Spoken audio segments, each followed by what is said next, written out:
It's a great pleasure to talk to my friend and colleague, Ben Shneiderman. Ben, when and where were you born? Well, first, Alan, thank you for this opportunity to be interviewed by you and join this illustrious list. As I think about the context of the interview, it makes me reflect more deeply, and I appreciate that opportunity. I was born August 21st, 1947. That means 2 weeks from today I'll be 62 in New York City, and enjoyed my growing up in New York and surrounded by a warm environment of my parents who cared for me and my older sister. My sister had been born in 1937 in Paris, and my parents, escaping the oncoming war, had come to New York in February of 1940. And so I was born after the war, after all the turbulence, after all their loss. All four of my grandparents were killed in the Warsaw Ghetto or environed. So the community of family that I had growing up in Manhattan, surrounded by other cousins, was really important to me, and I appreciated that. I appreciated also the environment my parents created as journalists, involved in the Jewish community, involved in New York world literary issues. They wrote later about East Europe, about their homeland, Poland, and many other topics. So I was growing up crawling on the floor with my parents, working hard in writing together. My father would dictate and my mother would transcribe, shorthand, retype. My father would cut and paste with glue and scissors many times, and my mother would retype and retype. And often I've thought that I've told my students this story in terms of the sense of why I don't have trouble writing, because I know how difficult it is. I think many people expect that writing should flow effortlessly and be a clean. Why is it so difficult, do you think?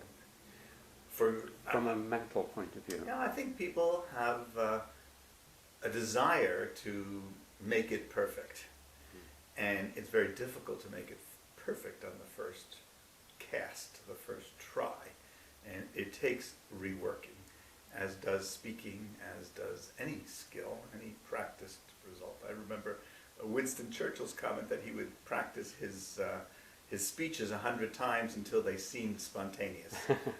And I think writing also takes a lot of effort to do. So I think it's important to get it down, get the basic ideas, and rework and rework. And so that was one lesson that came from seeing my parents struggle in that way.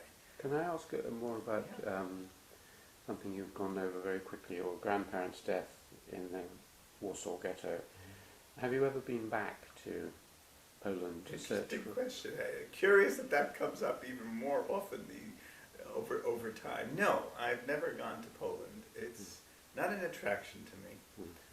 It seems like a country of sadness and loss, and I haven't. My sister has been, and she's encouraged me to go. And there may be an opportunity in the next year to do that. So I may wind up taking it on, but it hasn't been a draw for me. Do you know what your grandparents' occupations were? Yes, I do. Actually, there is a nice family story on both sides. My mother's father was a famous publisher in Warsaw, and their home was a cultural center that brought writers, particularly Yiddish writers, together, and so they were richly interwoven. And Poland was the largest Jewish community in the world at the time, some 3 million Jews. And so they were a strong force in that community. My mother was very much the academic, the scholar, and studied widely. She went to Berlin in 1928 to study, and she was more the academic, raised in this cultural environment. Her younger brother, Didek, or eventually became, the family name was Szymon, S-Z-Y-M-I-N, but he became the world-famous photographer David Seymour, and used the nickname Shim, C-H-I-M. And that remains an important thread and inspiration in my life to this day, as I'm responsible for his estate, and interest in his work continues to grow. And the path of being a photojournalist was one that I considered, and maybe we'll come back to it, but certainly the visual orientation was very much inspired by my knowledge of him and the potential to go that route. He, with Henri Cartier-Bresson and Robert Capa, founded Magnum, the world's leading photo cooperative. And they founded in 1947, and it continues in New York, London, Paris, and Tokyo as the leading and respected creative community of photographers. So we can come back to those stories. On my father's side, my father was of more humble origins, from a small town but a well-known cultural center called Kazimierz, after Casimir, King Casimir. And my grandfather was a shoemaker, but a shoemaker of the upper soles. It was a higher than the sole makers. I think the phrase was Kamaschenmacher, the one who made the coverings, the leather tops of the shoes rather than merely the soles. And it's a nice family story, a very different sort, from a poorer group, but my grandfather married Sarah, a woman named Sarah, and had several children with her, and then she died. And he married her younger sister, Hannah, and had further children. My father was the second youngest of this group of 8 children, and so I had many uncles and aunts and family and many cousins from that, and that was a very rich, warm community. My parents left Warsaw in the early 30s to join the intellectual movements in Paris, as did my uncle, David Seymour, and other family members, and traveled and wrote in Spain for the Spanish Civil War. In 1938, my father did a book called Krieg in Spanien in Yiddish, which was about war in Spain, which had 10 photos of David Seymour.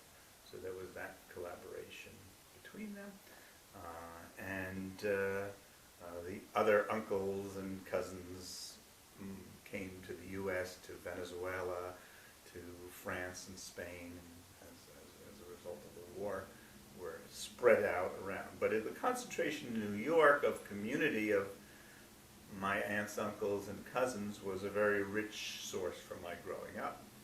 And they had a country house first in a small place called Lake Peekskill, about an hour's drive north of Manhattan. But by the time I was 4, the family had gotten together and bought a 26-acre farm in Flemington, New Jersey, an hour west of Manhattan. And the plan was that my oldest first cousin, Paul, and his wife, Judy, who had come out of the concentration camps, and my father had arranged for them to come to the U.S., that they were unhappy living in Manhattan and working in the garment district, and came to this small community in New Jersey where other Jewish survivors were also somehow forming a community, and often into the egg farming business, which at the time was the Korean War, and egg prices were $1 a dozen for the farmer.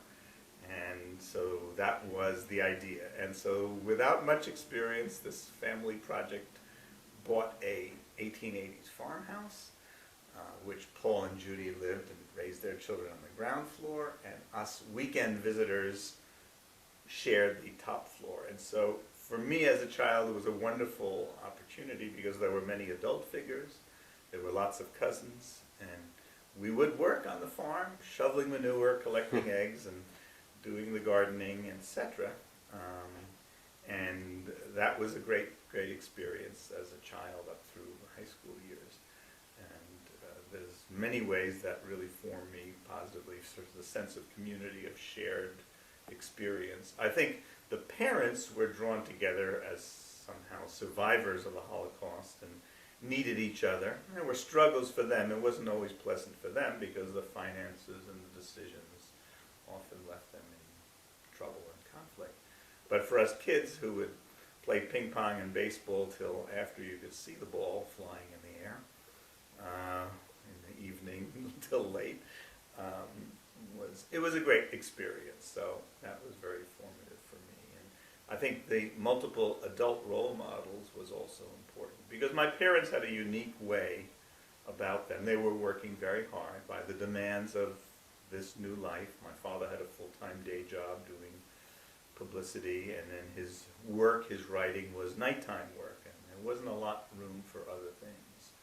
So they were very busy. My sister recalls that in a less happy way. She wanted more of the attention. And I was a boy and more independent maybe. And so I was sort of set off to go do my own thing. And I had my cousin George in the same building, and we would have our times together. So there were nice ways I could compensate, but I certainly saw that my parents were working hard. So maybe that was one lesson. And I saw this process of writing and what they were after. I saw also their commitment to social causes, social justice, to issues after the Holocaust, important questions that I was inspired by. So those role models were positive.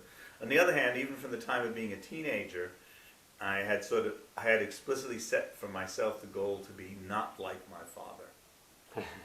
That he was absorbed with his work and his writing, and he had little time for vacations or hobbies or anything else, and had little time for me as a child. There are a few nice memories of him building a sandbox for me and walking with me, or took me to his work at the United Nations, where he was a founding member of the UN Correspondents Association, and there were his visits to the Yiddish press in Manhattan, where he worked. Those were nice memories, but I would say largely I was on my own and found my own way. Now, because we had this sort of communal experience of the farm, and early on we had shared an apartment in Manhattan with my aunt and uncle Colette and Chaim, and their child Claude was an important influence for me. He became a physicist and a PhD physicist and a professor of physics, and that was sort of the only academic role model that I had, but that seemed to be an important one, and so I set down that road as well with little guidance. I think going through the school system in New York was very good. It was in the public schools, and the same group of kids from 3rd grade through 6th grade and then on through high school. And I went to the Bronx High School of Science, a famous school in New York City. That's one of 3 where you were admitted by What age were you when you went there? I guess it would have been 15, no, younger, maybe 13 or 14. What So was your it's school? 10. What was your school before that? Because you must have. I went to local public schools, Hmm. PS 75, Emily Dickinson School on the corner of 96th Street and West. Why Emily Dickinson School? Oh, well, the schools in New York were given a number, but they were also named after I see. famous personalities. I see. Emily Dickinson. She wasn't there. Well, she was not there, but that was meant to be whatever inspiration or distinction. Do you remember anything about that school?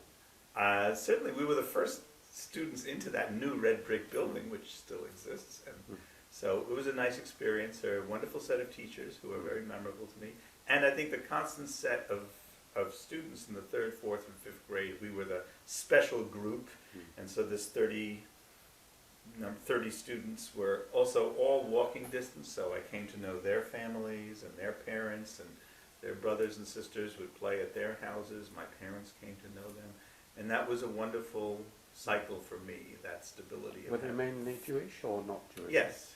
The majority of those, it's Upper West Side of Manhattan, I would say 2/3 or 3/4 maybe. And so the teachers were also. Do you remember any particular teachers from that first school? Sure. Any names? Sure, Miss Rosenberg in 5th grade, what was her name? Silver for 6th grade? I've forgotten. But I can see the picture of what they looked like. And they were very good, positive, warm, caring types who I think motivated us to do well. Were you showing any particular aptitude, say, for mathematics or anything else at that stage, or? That's a good question. I wouldn't say particularly. I mean, I was kind of your basic boy personality, taking apart cameras or clocks, and I think following my cousin Claude's inspiration, and therefore I was supposed to be doing science in that way. but I did do science fairs and build projects through those younger grades, and then through the U.S. it's called junior high school, and in New York there was a special SP, special, what does it stand for? But you did the 6th, 7th, and 8th grades in 2 years, sort of accelerated development, and so then the 9th through 12th are typically high school. No, sorry, I take that back. That's 7th through 9th grade in 2 years, and then 10, 11, 12 was high school. So you were 1 year ahead of, were you? Right, but all the kids around me were doing that, so that group was quite, so in a sense maybe we were younger by a year, but I think I was surrounded by people of the same situation, and there was a sort of push. There was, I think, very much a competitive atmosphere, but a good supportive one. The junior high school had memorable teachers. I mean, Mr. Scavone, Italian, remains a vital figure who pushed us all pretty hard. What subject was he? He was social studies, but he was our homeroom teacher. And I remember, he was into the theater as well, and he would study the upcoming Broadway plays that were coming on, and particularly dramas. And I remember the one, I can't remember, Anne Bancroft starred as the Helen Keller story. I forget what, Miracle Worker is the name of the play. And we went to see that, soon after it opened. It was a great success. I guess Anne Bancroft played in the movie, but earlier was the play. And so he would take us once or twice a year to these plays. And I remember distinctly the punishment he meted out when one of the students really made a point that they really wanted to go to the play because we would miss school on a regular basis. We would miss the regular classes, and so he punished the group by not going, by canceling the tickets. And it was sort of a memorable point about the devotion to school was first, and this was an extra thing that was gotten for a good devotion to education. But that was that was an interesting situation because we were sent, this group of about 30, to this special accelerator program in a school that was at the edge of Harlem in a much more difficult neighborhood, and most of the students sort of struggling academically, I would say. And so there was an attempt to build up that school, and somehow the belief that these bright, motivated kids would raise the standards. I don't know if that worked or not, but that was the current theory. After that, I applied and went to the Bronx High School of Science. There were 3 such special schools. Stuyvesant was the other, and Brooklyn Technical. Stuyvesant, at that time, did not have girls. And so it seemed Bronx Science had a good reputation, but one of the attractions was, even though it meant riding the subway every morning a good deal north, that I went to that Bronx High School of Science. And that was a wonderful circle of very capable people, very inspirational, smart people, some of whom I'm still in touch with, but, there's a... Were there any teachers there, do you remember, particularly? Yes, I would say the physics teacher, particularly. I remember, it's a funny way it was captured, but it was in that physics class that someone entered to announce the killing of John F. Kennedy in that afternoon of November 22nd, 1963. And just somehow that kind of, those moments frozen in time that you remember where you were, and that was one of those.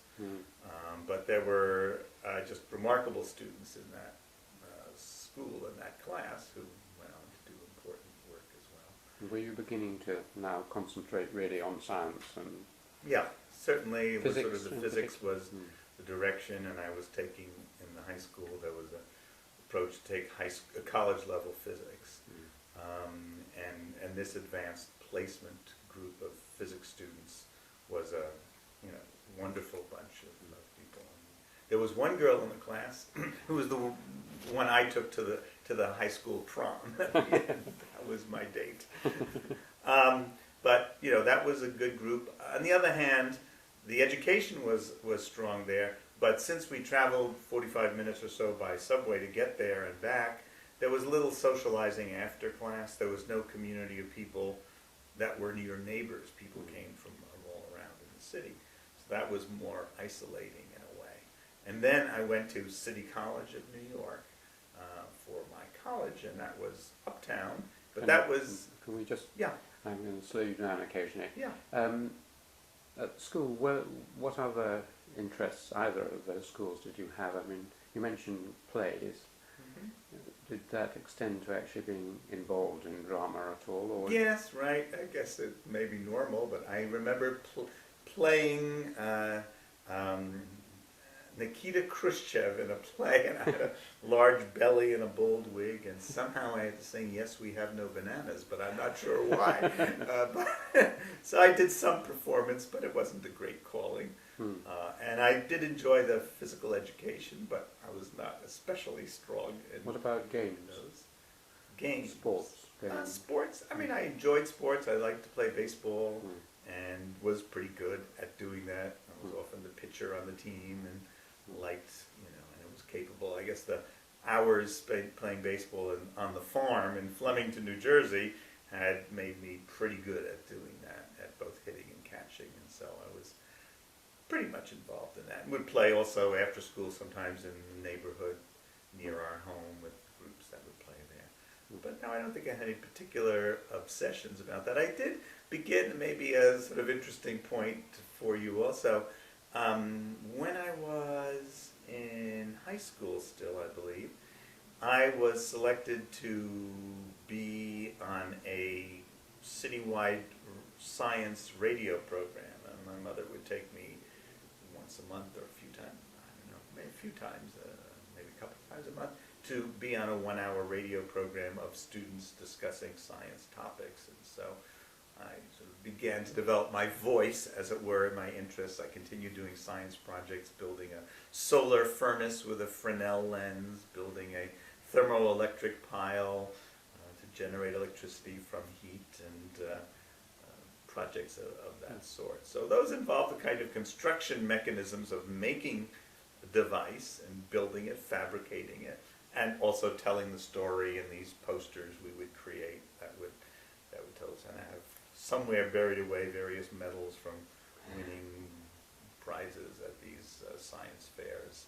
As I went on. So I was moving down the road that way, and I think the physical construction and these physics-related projects were an attraction, was a skill. But also the speaking, the being on radio. I had always seen my father speaking public lectures, appearing on radio and TV, and so I sort of understood as a role model, inspiration, that's what you do. And it was not a trouble for me, and I was effective at doing it and presenting myself. I can see that.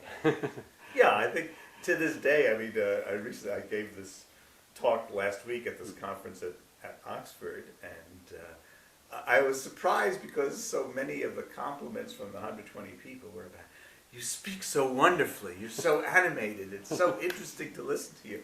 And I guess I've come to see it as a form of performance or theater, and I feel a responsibility to make the work interesting for my classes and students, and to speak publicly. I do about 40 to 50 public lectures a year, so I get out there and I'm invited quite often.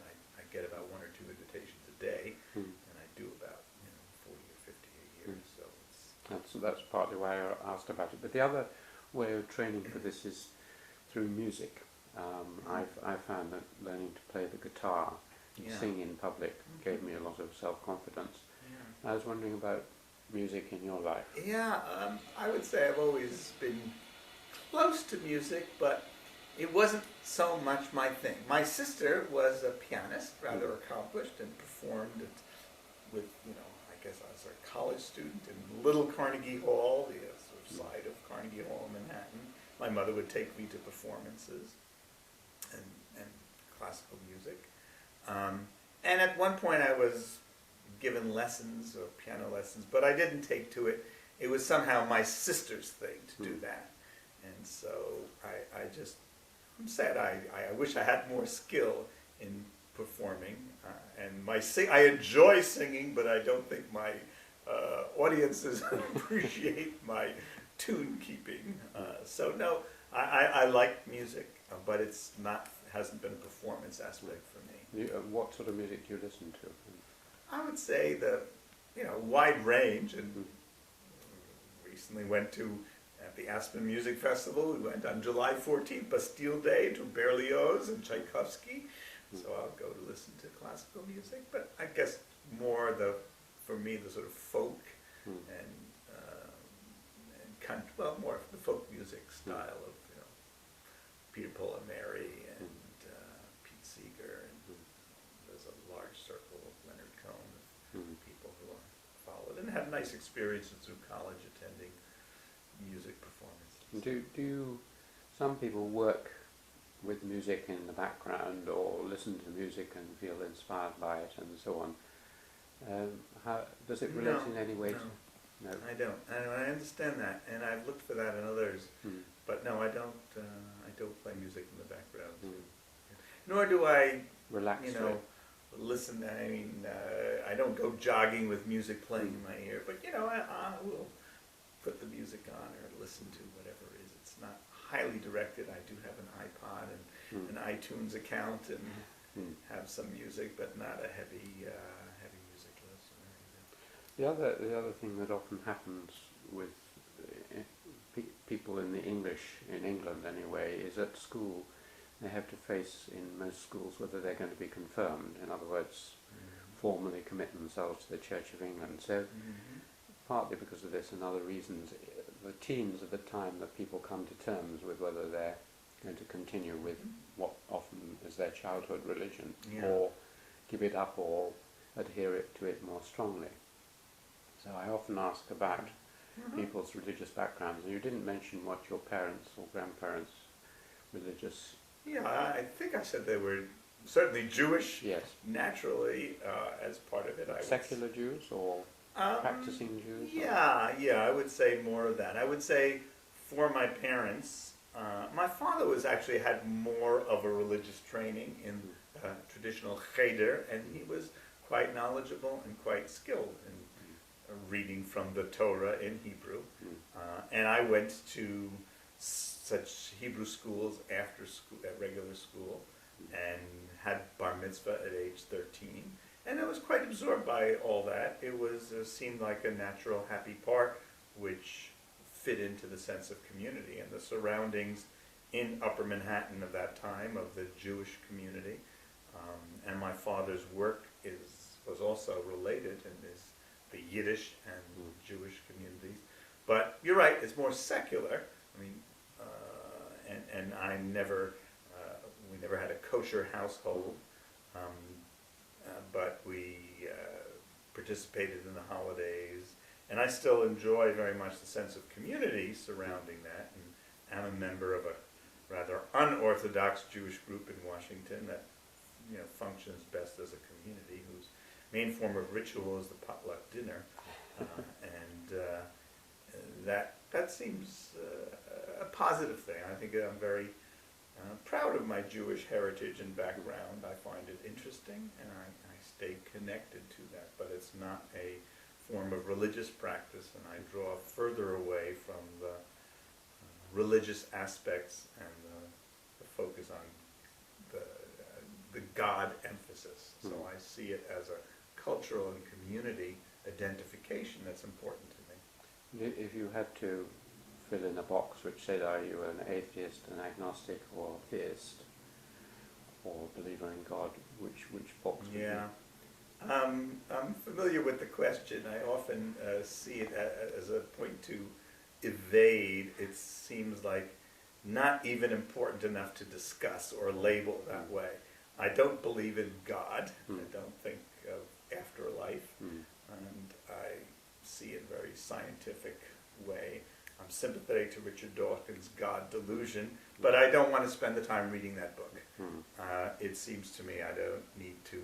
I mean, to spend the time gives it too much attention. There are important issues in the world. The Jewish notion of Tikkun Olam, which means to mend the world, is one that I attach to most strongly. That says the world we've come to is flawed, and each one of us has to do their part in mending that world. And so I take that as an important value, and notions of social justice and equality, etc. Helping those in need of help is an important part of my values and influences my practice as well, my science as well, in terms of the things I choose to work on and how to present that. So that seems like the important obligation that each person has. I try to inspire, not in a religious way, but in a practical way, my students and others and colleagues to take up these causes. I think we have an obligation to be part of some of those larger challenges and to contribute in ways that we can with our science and with our personal efforts to make the world a better place. One thing that intrigued me about at least two of the interviews, or perhaps three that I've done with distinguished Jewish academics. One was Simon Schaffer, who is a historian, philosopher of science, who talked very interestingly in his interview, and it was picked up a bit by Lisa Jardine, Bronowski's daughter, was that they felt that they both came from very secular Jewish backgrounds, Bronowski and so on. But the rituals and the community, sense of community which that gave them, created a sort of, how should one put it, not exactly a tension, but a feeling of living in a double world, that they felt both completely at home and part of mainstream community, but also a sense that they were separated off and special. So, as they sort of put it, they felt both inside and outside. It's the traditional role of an anthropologist, both a participant and an observer. They felt both participant of the culture, but also from their particular background, observing it and watching themselves, watching other people, because they knew somehow they were from a slightly different. It's the situation of many ethnic minorities and anthropologists I mentioned.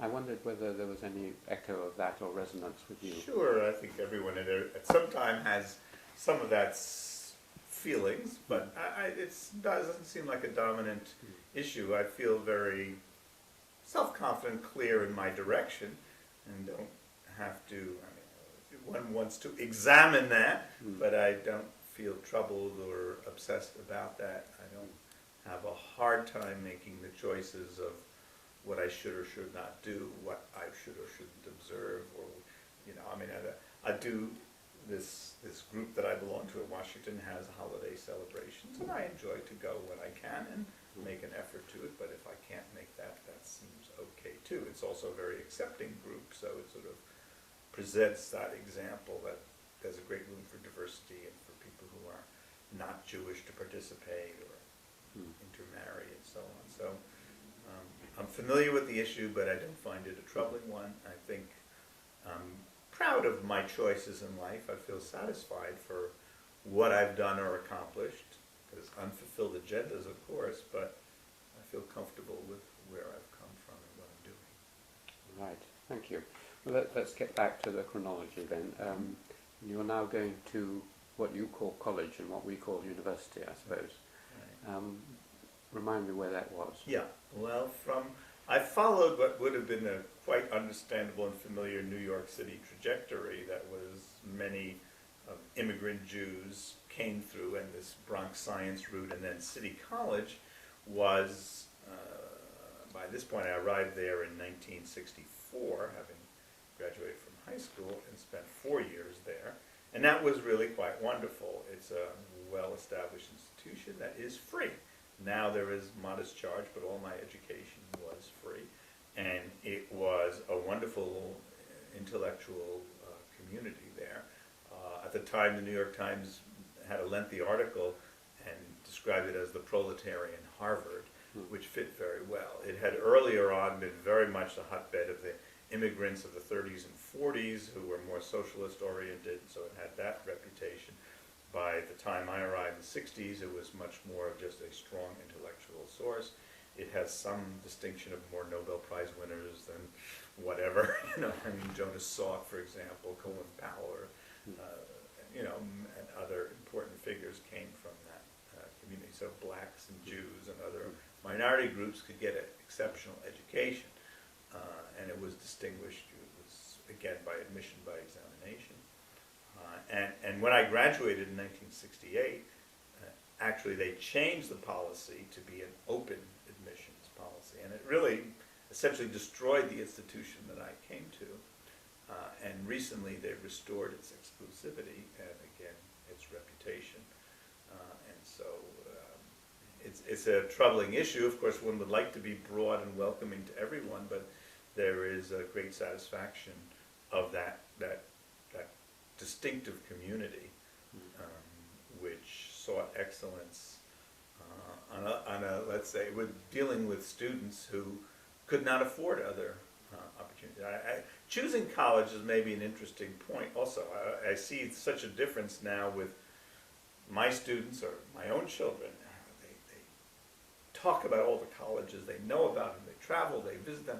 At the time I was graduating from high school, I had, no one really to guide me, and I had little choices. I was interested in physics.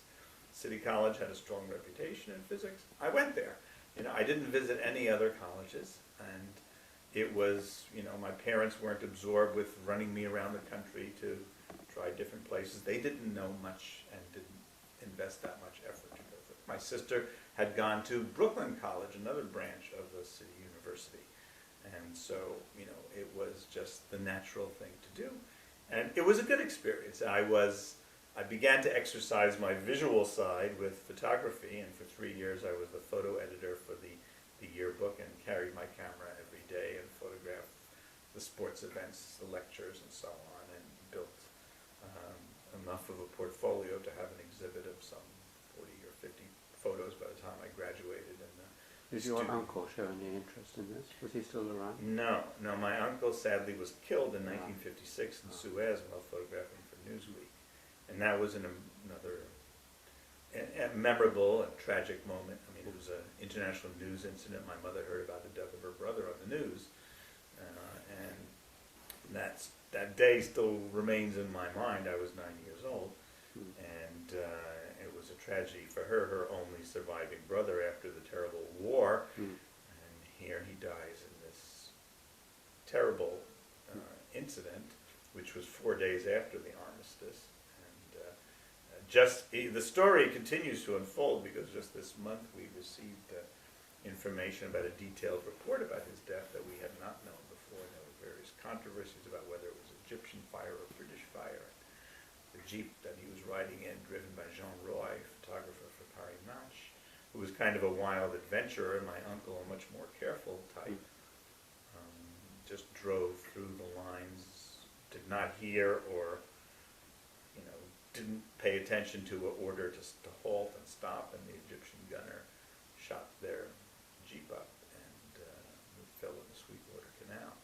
So that was, and remains a story of vivid memories that keeps unfolding with new reports, as I say. And there'll be 2 upcoming exhibits about his work. And we could spend 2 hours talking about those stories. And I spend 10 to 15% of my time on his work and estate. I was just yesterday at Victoria and Albert Museum, where I donated vintage prints to their collection. I was talking about doing further work with them, and work with other museums like the International Center of Photography in New York, National Gallery of Art in Washington, George Eastman House in Rochester, New York, and other museums to promote and preserve his work. So that's an interesting direction that I've explored another side, and I like to have multiple eclectic aspects to my life and work, and that's one that brings me in contact with a very different set of people, museum curators, photographers. So that's a healthy, interesting balance for my professional work. But to return to the story, so I was in City College and had this fruitful time, and also pushing forward on the physics agenda where I was not doing well. I mean, it was a surprise and a challenge. I was supposed to be this smart kid, but I was not enjoying my physics, and had wonderful teachers, but it just was a real challenge for me, and I just was not doing well. I was doing fine in mathematics and other subjects and so on, but the physics turned out, I think as it left the kind of physical reality of pendulums and rolling balls and went to the more abstract world of quantum and electrodynamics, I just, the abstractions got further away from me. I was working from my junior summer, after 2 years of summer, I began to work for a group of physicists, and that's where I came into computer programming. I was working this very good group, Bachman, Balmel, and Lee, 3 physicists with Brookhaven Laboratories, and so there I was at 18 years old, being involved with a serious group, and I was responsible for the computing side, the data analysis of these bubble chamber photographs that we got a day at the Brookhaven 80-inch bubble chamber. You take 300,000 photographs, and then you have 3-dimensional 3 views, and you digitize the tracks, and then you reconstruct in 3 dimensions what the path of the particle was, and knowing what the magnetic field is, and seeing the curvature, you know what's happened with the collisions. And so I was their programmer, and nice story, I started in the summer, I guess sometime in June, and I was to take over the programming work of another student who had graduated, and I had a very hard time getting into it. I learned a lot, and it's still in my mind, but 8/866, meaning August 8th, 1966, was the day I finally succeeded to get this program working, and the magnetic tape reels remained on my desk for 2 years, so that 8/866 remains sort of the day I could begin to call myself a programmer. And so that was great. Now, was this Fortran, or what? Yes, that's right. And it's at that point that I met my dear buddy Charles Kreitzberg, who was a young programmer working for the Computer Center, and he helped me get things done over there, and we became close friends. And I had, in the basement of this charming old building, Shepherd Hall, with gargoyles, and very much like Cambridge looking, but kind of black stone, but a very classic academic building. That's beautifully restored now. I was there recently. But I had an office in the basement, and I felt quite the man about campus as a junior and then a senior, that I would walk in. I had my key in my office where I could come and leave my coat and go to my, my classes. And at a certain point, I became the supervisor of our computer. We got one of the early PDP-8 computers, which was sort of a refrigerator-sized box. We had one, yes. And, that's where I began to work in using that to process our own data in addition to the larger IBM mainframes across the street. But that was great. And going to classes interfered with my learning. I became very absorbed with learning about how to do all this stuff. And that was a great passion and intensity for those few years to make these programs work. And it was great satisfaction. And I think the contrast between the physics, which became increasingly abstract, and actually the work of the physicists that I saw, Bachman, Balmel, and Lee, where we had published a paper on the Y-star 1616 resonance, and based on the data we had accumulated, and I'm credited at the end as an acknowledgement. I had put in hundreds or thousands of hours here, but the physicist, I came to understand the sort of hierarchy of creativity, that I was merely carrying out the work as creative as I thought it was, but the physics work was certainly these 3 physicists, and so I came to understand that it was appropriate that I should receive only an acknowledgement at the end. But that kind of abstract discovery of this Y-star 1616 resonance was then challenged by others who said that it was a mistake in our analysis of the data and a statistical fluke. So that abstract world of physics and the great time frames from taking the photographs, 2 years processing it, publishing a paper, and getting challenged over a long period, was at dramatic contrast to the immediacy of submitting a deck of Fortran programs or a long tray of them, and it either ran or it didn't. And if it didn't run, it was my fault. And if I fixed it and it did run, it was my success. So there was a great sense of mastery and a sense of the cause and effect of my activity. And my potency was to be able to get these things run. And also my capacity to help others get their programs run. So, I clearly had a capacity with this this important skill of Fortran and other kinds of programming. And my proficiency was strong, and I was able to, so I got quite strongly into this. I was also influenced, often teachers, I'm sure ask about influential teachers, but certainly Richard Hamming, a key figure in history of computing. Hamming codes are an important concept in computing.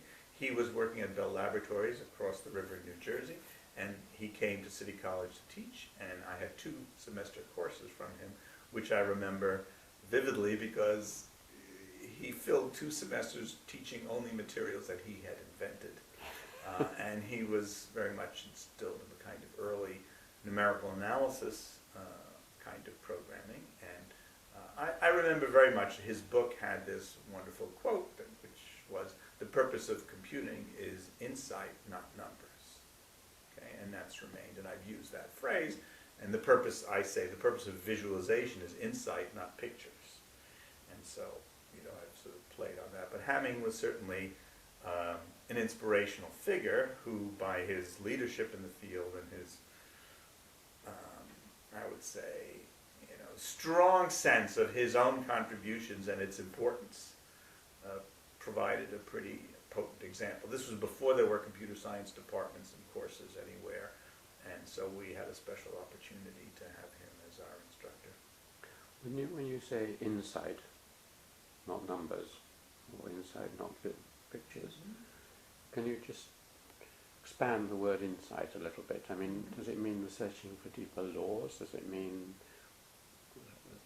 understanding something about ourselves or the world, or what does it mean? It could be. I'm sure many people would interpret it in many ways. There will probably many of them valid, but I take it to be a substantial jump in understanding that has some significance in the world.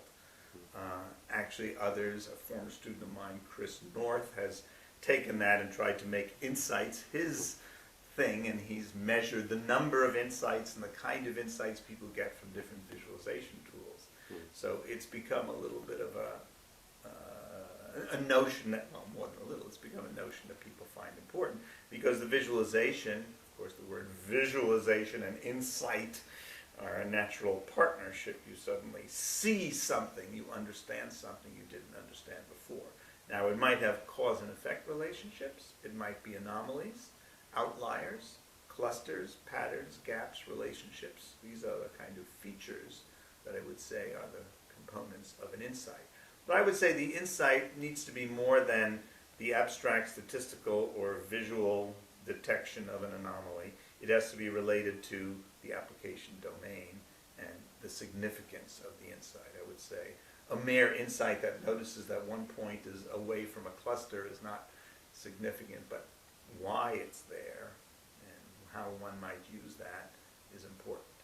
So I would say overall my perception of science and of my work is about cause and effect and about the capacity to take insights and put them to work for future decisions. Can an insight encompass something like a paradigm shift? In other words, is an insight particular instances of new understanding, but can it be big enough? I mean, would you say that Einstein had an insight or Darwin had an insight, or would you use a different word for that? Yeah, I think it's interesting. I would say an insight is a momentary point, and there might be several of them. It might lead you to a larger paradigm shift, if we can use those terms safely here.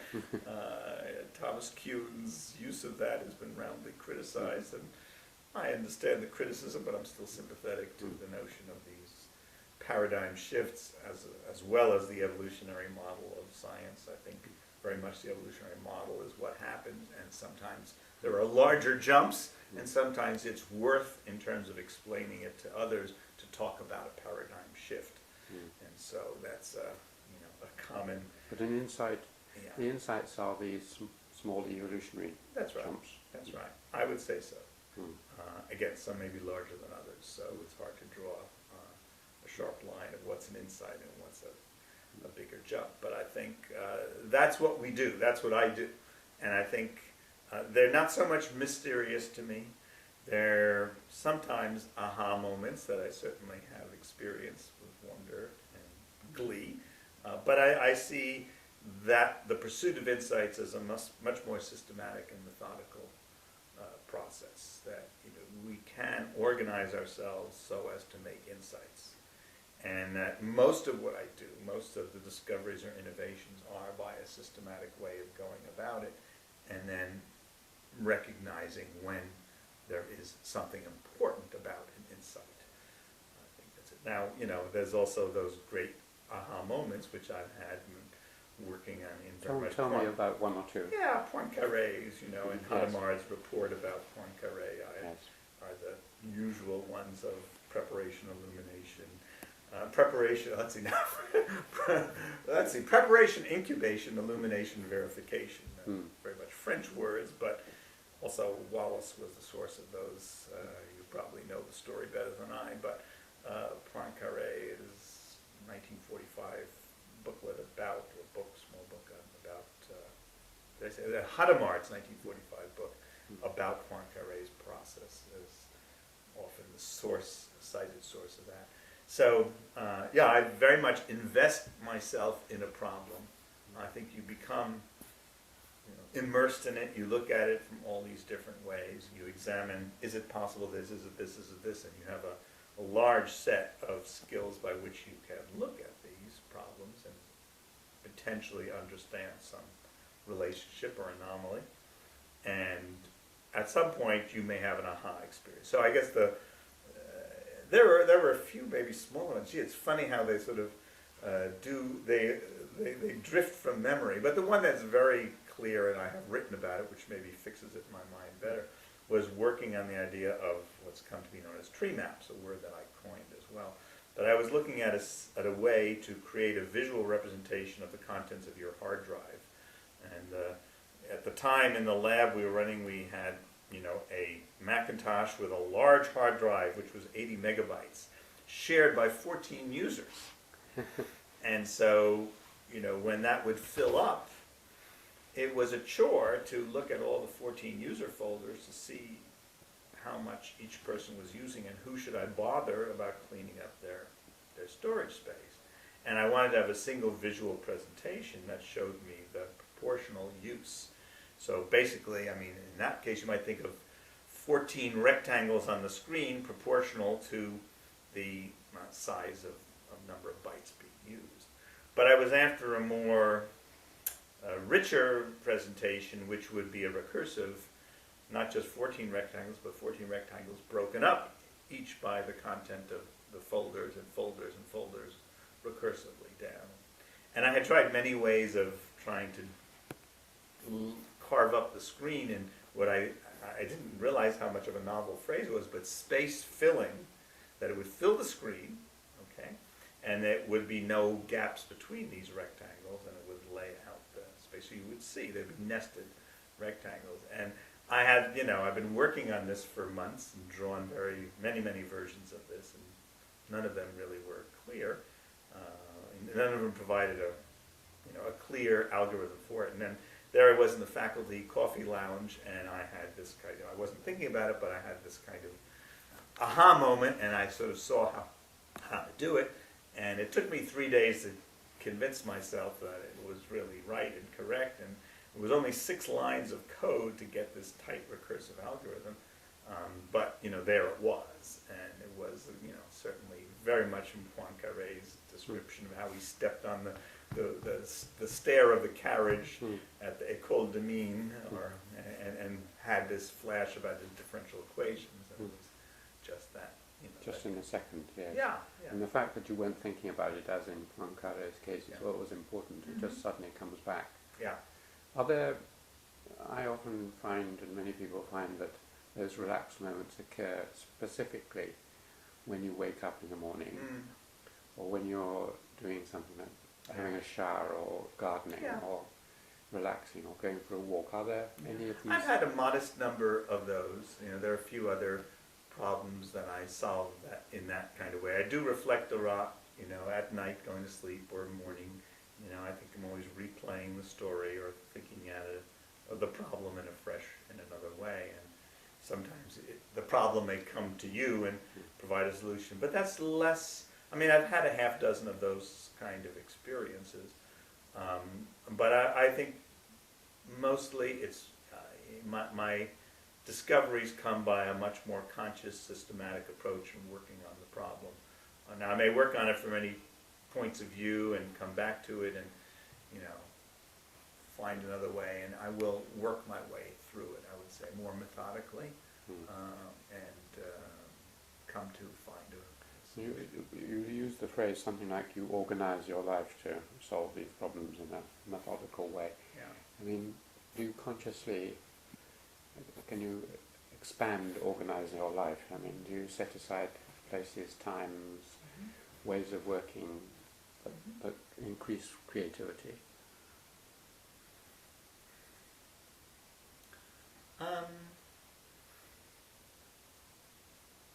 Do you have favorite places to work? Do you have favorite pens you pick up? Do you...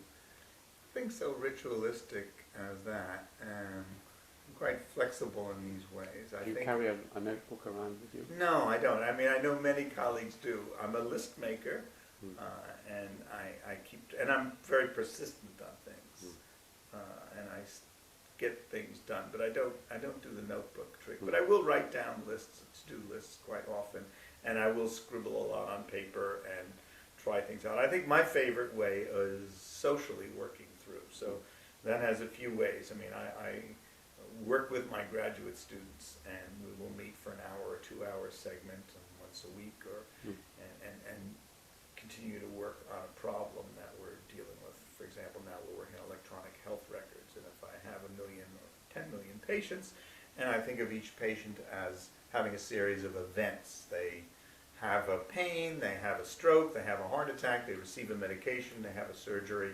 So these are events of different types, and what I'm interested in finding out is, are there patterns within these event streams across 10 million patients that haven't been noticed before? Can we search for them? So how do you specify a search that will give me all the patients that have more or less this pattern? And what do I mean by more or less? So this is a new problem. I mean, it's called nearest neighbor problem in k-dimensional space, but it has a unique problem in that, I mean, if we had events where the patients all had the same events in the same order, and we only had to deal with the differences in the timing between them, that's easy.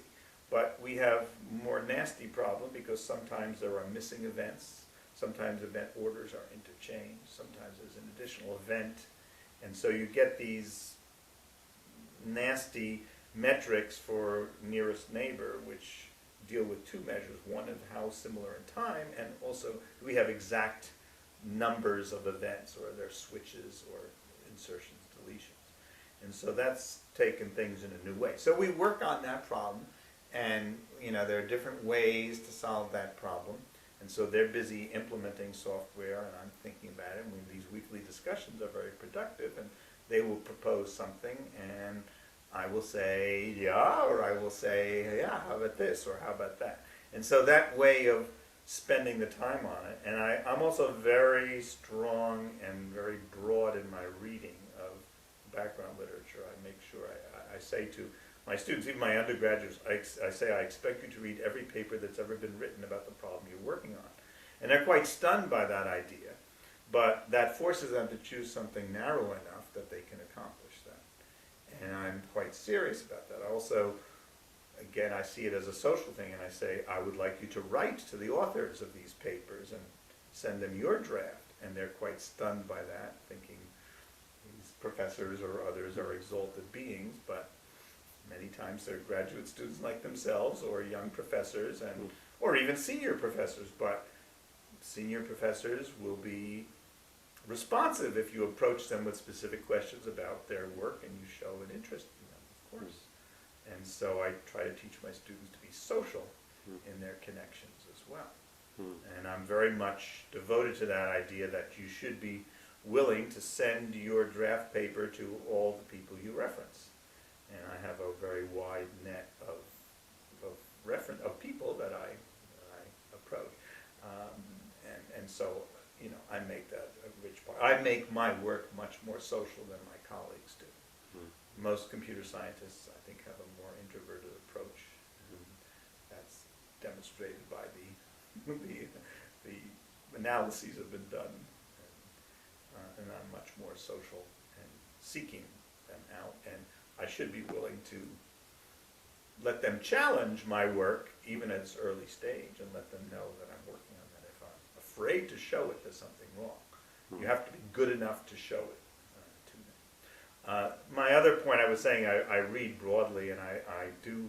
It's great fun on these problems with my students just to start tracking down the literature on previous work in this area and find out all the things that have been done about it. I would just say I haven't gotten to this important part of my life, or approach to learning, creativity, and so on, is a much more eclectic approach.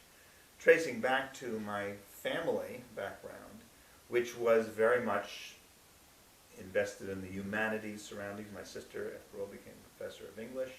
My parents were journalists with literary interests and political interests, and, you know,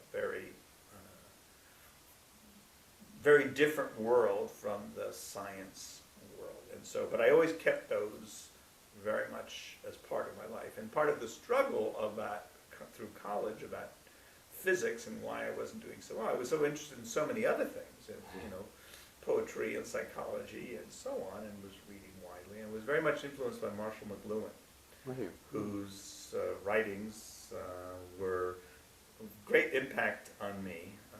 The Media is the Message, and the earlier Understanding Media, the Extensions of Man. I went to see him and spoke with him and heard his lectures in New York. What was he like? Well, he was, like his writing, a wild character. I mean, he was an English professor at University of Toronto, and he had these fantastical ideas and brought together stuff and created a language of hot and cold media which was unfathomable to most, and sometimes just a little weird and contradictory, but sometimes brilliant, and opened up the way to see things. So his point about, you know, the global village destroying linearity and sequentiality and privacy, sort of hard to see, but he was, you know, right in a metaphoric and in a real way. And so I came to accept that the specialist approach that I was being pressured to, either you're a photographer or a physicist, you know, either you do, you have to specialize, you have to major in something. And that was really not the way I saw the world. I wanted to do it all, and wanted to have these different parts of my life all supported. And McLuhan confirmed that that was okay, and that a sequence of specializations was a possible compromise. And that's been more the metaphor about the way I see my work. That is, I've moved on. Maybe you might see them as beads on a string or pearls on a strand. But, you know, each piece of the work was one accomplishment. I focused narrowly, in depth, produced an important result, and then consciously I would move on. That is, I did not want to professionally stay in the area of my previous success. I wanted to be the eternal graduate student, reading a new set of papers and a new literature that I didn't know before, and trying to understand it and pick up what I would consider the low-hanging fruit of this